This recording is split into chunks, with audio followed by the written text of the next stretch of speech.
অজু ভাঙ্গার কোনো কারণই নেই। অজুটা করে বাইরে হইছেন, অজু ভাঙ্গার কারণ দেখা দিছে।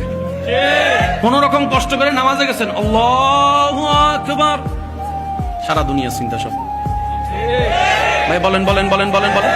এমনও হয় 2 রাকাত পড়ছি নাকি 1 রাকাত, নাকি বসছি না বসি নাই, তাহিয়াত পড়ছি না পড়ি নাই, হয় হয় হয়, বলেন বলেন, হয় হয়। যাদের এই সমস্যাগুলো হয় বা হয়েছে তাদেরকে আমার পক্ষ থেকে সালাম।